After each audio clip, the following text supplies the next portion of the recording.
Thiruvananthapuram Kilimanoor SHO B ജയനെതിരെ DGPക്ക് പരാതി. കാറിടിച്ച് അപായപ്പെടുത്താൻ ശ്രമിച്ച കേസിൽ പ്രതികളെ സംരക്ഷിക്കുന്നു എന്നാണ് പരാതി. കാറിടിച്ച് അപായപ്പെടുത്താൻ ശ്രമിച്ചതിന്റെ CCTV ദൃശ്യങ്ങളടക്കം പോലീസിന് കൈമാറി.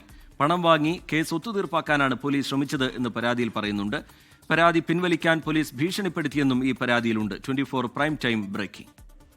വീടിന് മുന്നിലെ പാർക്കിങ്ങുമായിട്ട് ബന്ധപ്പെട്ട തർക്കത്തിൽ പ്രതികൾ കാറിടിച്ച് വധിക്കുന്നതിന് വേണ്ടിയുള്ള ശ്രമങ്ങൾ നടത്തുകയും നമ്മുടെ കൂട്ടുകാർക്ക് കൂടുതൽ പരിക്കുകൾ ഉണ്ടാവുകയും ചെയ്തു. പോലീസ് വരികയും പോലീസ് വന്നതിന് ശേഷം അവരുടെ പേരിൽ വധശ്രമത്തിന് നടത്തിയ ഒരു സെക്ഷനും ഇടാതെ FIR തയ്യാറാക്കുകയും കാറിന്റെ നമ്പറുകൾ കൊടുക്കുകയും ആ നമ്പർ അനുസരിച്ച് അവരെ ട്രേസ് ചെയ്ത് ഇന്നവരെ പിടിക്കാനും കഴിഞ്ഞിട്ടില്ല. പ്രതികളെ രക്ഷപ്പെടുന്നതിന് വേണ്ടി അന്ന് പോലീസിന്റെ സമക്ഷത്തിൽ തന്നെ അവരെ രക്ഷപ്പെടുന്നതിന് വേണ്ടിയുള്ള എല്ലാ അവസരങ്ങളും അവർക്ക് ഒരുക്കി കൊടുക്കുകയാണ് ചെയ്തിരുന്നത്. മേഘന മുരളി വിവരങ്ങളുമായി തിരുവനന്തപുരത്ത് നിന്ന് ചേരുന്നുണ്ട്. മേഘന, എന്താണ് ഈ ഉയർന്നു വന്നിരിക്കുന്ന പരാതിയുടെ ഉള്ളടക്കം? ഈ കേസിനാസ്പദമായ സംഭവം എന്താണ്? പോലീസിന്റെ വിശദീകരണം കൂടി മേഘന.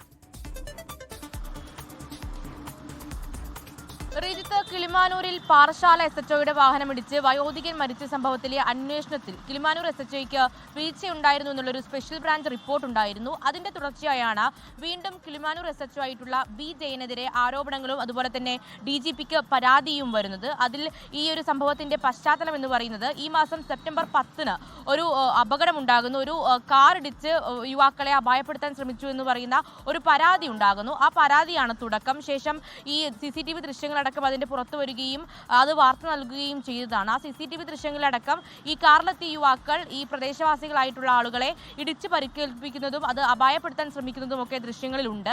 അങ്ങനെ പോലീസിൽ പരാതി നൽകുന്നു. പക്ഷേ അത് പോലീസും കിളിമാനൂർ SHOയും അടക്കമുള്ളവർ ഒത്തുതീർപ്പാക്കാനും അതുപോലെ തന്നെ പ്രതികളെ സംരക്ഷിക്കാനും ശ്രമിക്കുന്നു എന്നുള്ളതാണ് ഇപ്പോൾ DGPക്ക് നൽകിയിരിക്കുന്ന പരാതിയിൽ പറയുന്നത്. ഈ കിളിമാനൂർ സ്വദേശികളായിട്ടുള്ള പരിക്കേറ്റ ഈ കാറ് ഇടിച്ച് പരിക്കേറ്റ യുവാക്കളാണ് ഇപ്പോൾ DGPക്ക് പരാതി നൽകുകയും ചെയ്തിട്ടുള്ളത്. ഈ പരാതിയിൽ പറയുന്നത് ഇത് വെറും ഒരു അടിപിടി കേസായി, അതായത് CCTV ദൃശ്യങ്ങളടക്കം ഉണ്ടായിട്ടും വെറും ഒരു അടിപിടി കേസായി ഒത്തുതീർപ്പാക്കാനും അതുപോലെ തന്നെ കേസ് പിൻവലിക്കാനും ഈ കിളിമാനൂർ SHO ഇടപെട്ടു എന്നുള്ളതാണ്. അതുപോലെ തന്നെ ഇതിൽ പ്രതികളെ വൈദ്യപരിശോധനയ്ക്ക് അയച്ചില്ല, വാഹനം കസ്റ്റഡിയിലെടുത്തില്ല, അത് വെറും ഒരു ചെറിയ കേസായി നിസ്സാരവൽക്കരിച്ചു. കൂടാതെ ഈ സംഭവ സ്ഥലത്ത് തന്നെ പോലീസ് അവിടെ എത്തുകയും ഈ പ്രതികളുടെ കയ്യിൽ നിന്ന് ഫോൺ വാങ്ങി ഈ SHO സംസാരിച്ചു എന്നടക്കമുള്ള കാര്യങ്ങളും ഇപ്പോൾ DGPക്ക് നൽകിയിരിക്കുന്ന പരാതിയിൽ പറയുന്നുണ്ട്. കൂടാതെ ഈ കേസ് ഒത്തുതീർപ്പാക്കാനും അതുപോലെ തന്നെ ഈ കേസ് പിൻവലിക്കണം എന്നുള്ളൊരു കാര്യം, ഒരു നിർദ്ദേശം SHOയുടെ ഭാഗത്തുനിന്ന് ഉണ്ടായി എന്നും പറയുന്നു. ഇപ്പോഴും കേസ് എടുത്തിട്ടുണ്ടെങ്കിലും അത് വെറും ചെറിയ കുറ്റങ്ങളും ചെറിയ വകുപ്പുകളുമാണ് ഇപ്പോൾ ചേർത്തിട്ടുള്ളത്.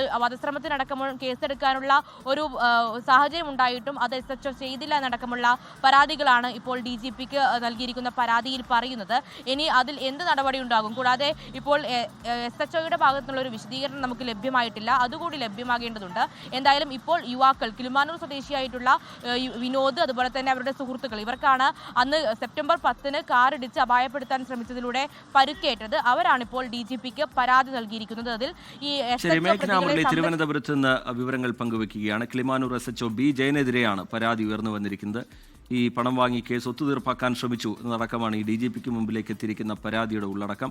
എന്തായാലും അന്വേഷണം നടക്കട്ടെ. മേഘന മുരളി വിശദാംശങ്ങൾ പങ്കുവെക്കുകയായിരുന്നു. ലോകത്തെവിടെയായാലും ഏത് സമയത്തും 24 വാർത്തകളും ഓഗ്മെന്റഡ് റിയാലിറ്റി പാക്കേജുകളും എക്സ്പ്ലെയിനറുകളും വിശദമായി കാണാൻ ഞങ്ങളുടെ YouTube ചാനൽ നിങ്ങൾക്ക് സബ്സ്ക്രൈബ് ചെയ്യാം.